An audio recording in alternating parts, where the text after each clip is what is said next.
2024 കേരള സംസ്ഥാന ചലച്ചിത്ര അവാർഡുകൾ അത് പ്രഖ്യാപിച്ച സമയത്ത് ഏറ്റവും കൂടുതൽ അവാർഡുകൾ നേടിയത് മഞ്ഞുമ്മൽ ബോയ്സ് എന്ന ഇൻഡസ്ട്രിയൽ ഹിറ്റ് ആയിട്ടുള്ള ചിത്രമാണ്. ചിത്രത്തിൻ്റെ സംവിധായകൻ ചിദംബരം നമ്മളോടൊപ്പം ചേരുന്നുണ്ട്. നമസ്കാരം, എല്ലാവരോടും നന്ദി. പ്രേക്ഷകർക്കും ജൂറി അംഗങ്ങൾക്കും അവാർഡ് കമ്മിറ്റി എല്ലാവർക്കും നന്ദി മാത്രമേ പറയാനുള്ളൂ. ഇത്രയും വലിയ അംഗീകാരം തന്നതിന്. ഇത് ഇനിയും നല്ല സിനിമകൾ ചെയ്യാനുള്ള ഒരു പ്രചോദനമാണ്. സിനിമ ഇറങ്ങുന്ന സമയത്ത് പറഞ്ഞ ഒരു സാധനമാണ്, സീൻ മാറും. പൂർണ്ണമായി ഒന്നുകൂടെ സീൻ മാറിയോ? അങ്ങനെ പറയാൻ പറ്റില്ല. എന്തായാലും നമ്മൾ ഇതിൽ വർക്ക് ചെയ്ത കുറച്ച് ആൾക്കാരുടെ സീൻ മാറിയിട്ടുണ്ട്. അത് നമുക്ക് എന്തായാലും പറയാം. ബിക്കോസ് മഞ്ഞുമ്മൽ എല്ലാവർക്കും ഒരു പാസ്പോർട്ട് തന്നെയാണ്. ലൈക്ക് എല്ലായിടത്തും പോയി പറയാനും. Like for me personally Manjummel is a big event in my life.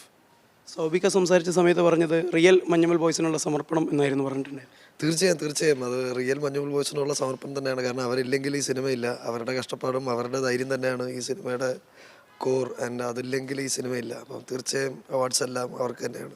ഇനിയും ഒട്ടേറെ ഹിറ്റായിട്ടുള്ള ചിത്രങ്ങൾ പ്രതീക്ഷിക്കാം അല്ലേ? ഇനിയും അതിനുവേണ്ടി ട്രൈ ചെയ്യുന്നതായിരിക്കും. റിയൽ മഞ്ഞുമ്മൽ ബോയ്സിനുള്ള സമർപ്പണമായി തന്നെയാണ് ചിത്രത്തിൻ്റെ അണിയറ പ്രവർത്തകർ മുഴുവൻ ഈ അംഗീകാരത്തെ കാണുന്നത്. സാരംഗ് സുരേഷ്, മാതൃഭൂമി ന്യൂസ്, കാസർഗോഡ്.